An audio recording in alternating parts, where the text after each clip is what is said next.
and welcome to MyArtCube. Today we will be tackling a critical concept needed to accurately draw from life. This includes drawing still lifes, figures, urban sketching, and essentially any time you are drawing from life when you want to be taking relative measurements so that you can accurately draw what you see. Sighting is the primary measurement method of choice when drawing from life. Sighting can be defined as a technique used to accurately measure the relative heights, widths, distances, angles of objects within a composition relative to each other. A pencil can easily be used when sighting a still life or a scene. So when is sighting useful? Basically, sighting is useful when you draw a still life containing multiple objects, when measuring proportions of complex subjects, urban sketching, plein air painting, portraits, landscapes, animals, trees, essentially anything that has a height and a width to it. You can use sighting to get relative measurements of objects relative to each other within a scene. So along those lines, so how do we sight a drawing using a pencil? That's the real question, right? And so I've got a couple diagrams here. For your convenience, I've attached a link in the description of this video containing all the reference photos I show here. Here's the problem with sighting. The concept of sighting is simple and easy to do once you know how. Explaining sighting, however, is not so simple. So let's reference the photos to help us understand how to sight with a pencil. Now, in the photo, let's hold this up just to get it to focus. So, in the photo, you can see that I'm holding my pencil with the bottom side up. Okay, so it's vertical with the bottom side up, with a fully extended arm out in front of me, and one eye is closed. So I'm closing one eye, I'm closing my left eye, I'm closing my right eye, I have my left eye open, I have my left arm extended, my thumb is up against the back of the pencil, and I'm aiming the top of this pencil at the top of the glass jar over here. Very hard to see from here, but remember this is attached as a PDF document. In the description below there's a link to a OneDrive that has Google Documents, and basically this is a PDF in there. So you can get a closer look at what's going on here. But basically the top of this pencil is lined up with the top of the candle. The candle is just the white glass jar you see. The bottom of my thumb, or the top of my thumb rather, the tip of my thumb is down on the pencil at the point where the bottom of the jar is. So that's what the bottom line represents. So the top red line is my line of sight to the top of this candle, and I've aimed the top of that pencil at it. And now I'm measuring by sliding my thumb down.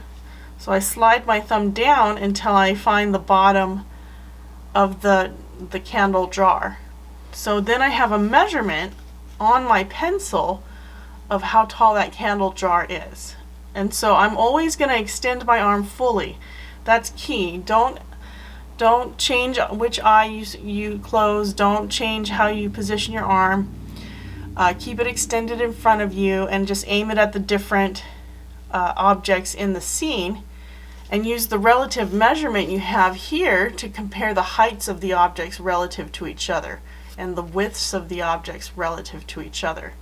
And so that's sighting. And so it seems a little bit complex, but it's not. So essentially you wanted to keep that arm straightened though, and in this case I'm looking down. So now I have to angle my view down since the still life is below my line of sight, is what I was trying to indicate to you there. So aiming the top of the pencil at the top of the candle jar again in the photo, I can shift my thumb up and down to locate the bottom of the candle. now I have measured the relative height of the candle with my pencil. So now if I choose to use that candle as the unit of measurement, I can see how many candles fit into the other objects in the still life. Okay? And there you have it. You can use your handy dandy pencil to measure out and block in your drawing. Now, I've got a little diagram here of me blocking in the drawing using the apple as my relative unit of measurement. I know I've provided you with a photograph from which you could measure all the relative sizes and placements of the still life. So I've provided you with this photo of the still life that I used. So it's the still life in this picture. Over here is the still life right here, this photograph. And these measurements aren't on the photo because I want you to measure them. But basically, yeah, I've provided this photograph. I just want you to pretend you don't have the photo and instead set up your own still life and start measuring the relative heights and widths and placements of your objects using nothing but your pencil and a straight edge to create guidelines. So now you can block in the shapes of the objects with greater accuracy. And so basically I've already measured the approximate heights and widths relative to the apple on this photograph. So you can see height of one apple using my thumb. So basically when I was looking at this, the height of one apple was here. Okay, so height of one apple. And so when I measured this with my arm extended looking at the real still life, I determined that the one height of one apple fits in to this tree 4 1/4 times.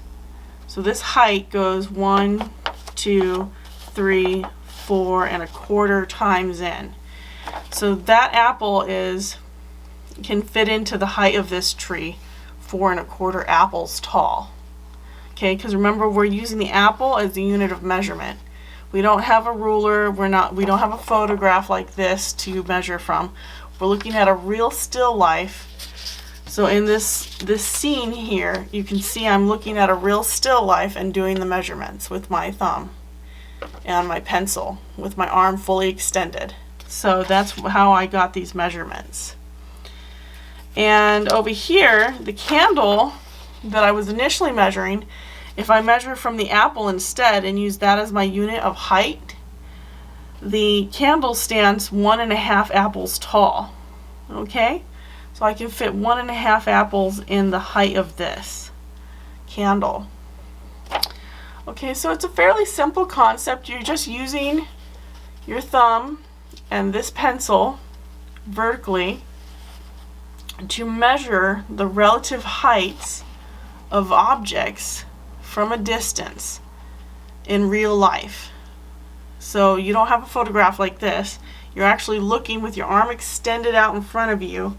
You're looking with your arms extended out in front of you. You're looking at where you can place the top of the object at the top of your pencil in your line of sight.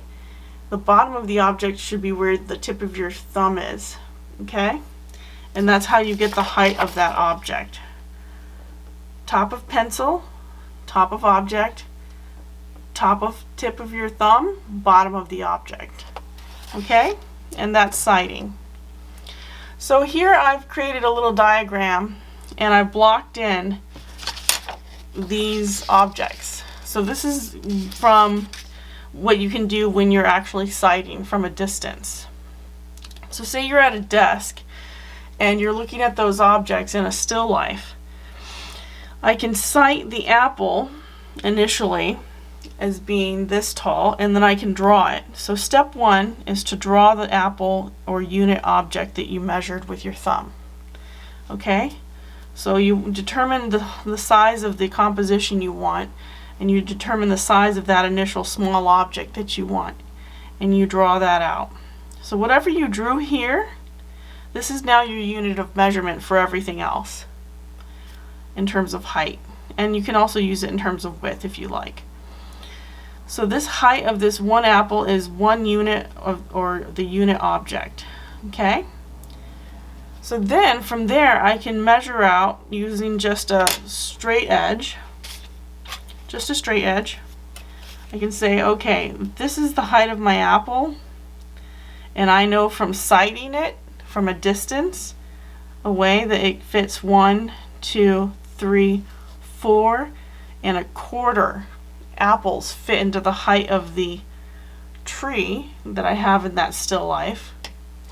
Then I can go ahead and mark off where the tallest part is of that point. So I can mark off this point right here. I can mark off the bottom of it.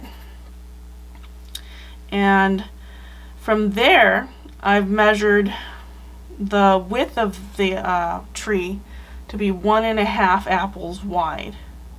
So then I can use the straight edge and say, okay, this is the height of my apple, and 1.5 of these fit into the width of this.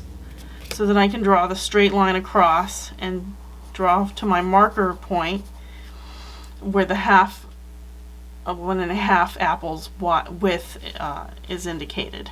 Okay, and then you can use these guidelines if you want and just sort of create a little box. And from there you can take the corners of the box and divide that center of that top of the rectangle into a triangle, and that will give you the cone shape that you're looking for. Rather, it gives you a triangle, and from there you can draw in the cone shape that you're looking for. Okay, so that gives us the tree in this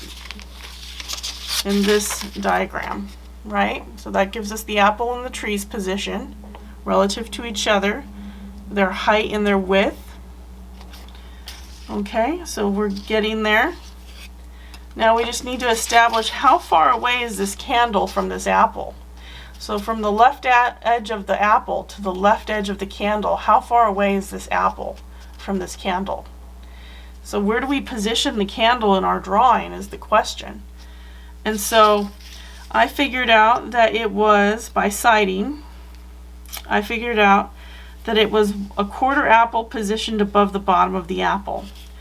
So this right here, this distance right here up is a 1/4 of an apple tall. So this distance right here. I should have drawn that a little closer so you could see. But yeah, that's what that is. So it's 1/4 of an apple tall or higher up on the page. And it's 1, 2, 3 apples in width away from the apple's left edge.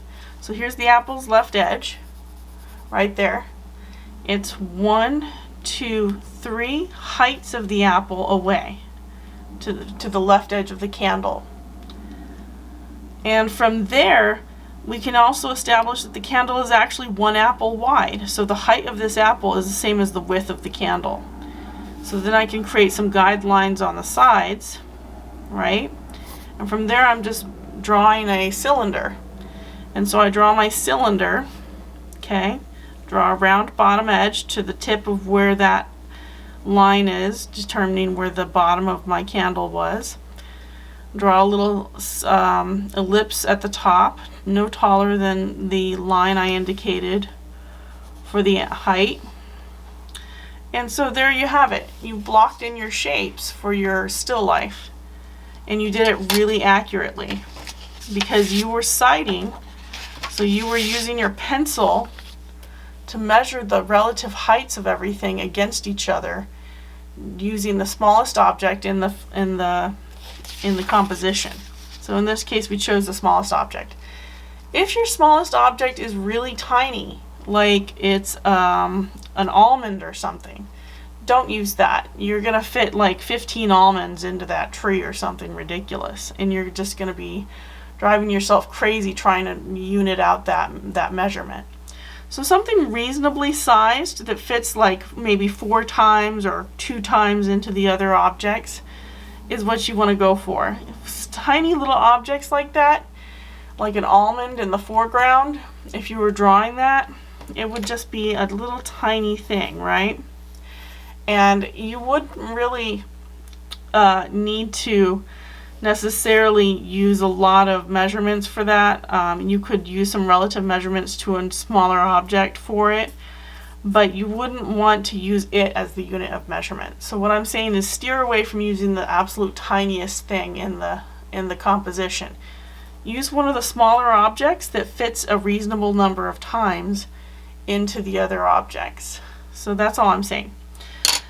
But you definitely want to start with a smaller object, not with your tallest, because then you have to say, oh, okay, 1/4 of this, approximately 1/4 of this is 1 apple, and then that's not really that accurate.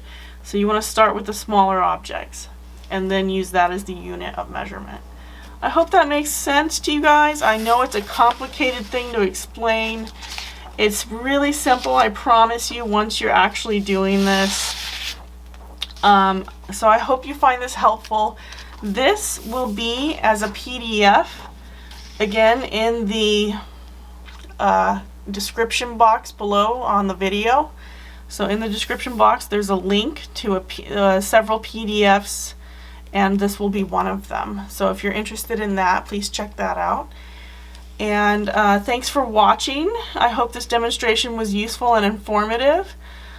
If you found this video helpful in any way, please give a like and subscribe to the channel. Don't forget to hit the bell notification so you can know every time I post a new video on YouTube. Thank you guys, and stay creative. Until next time.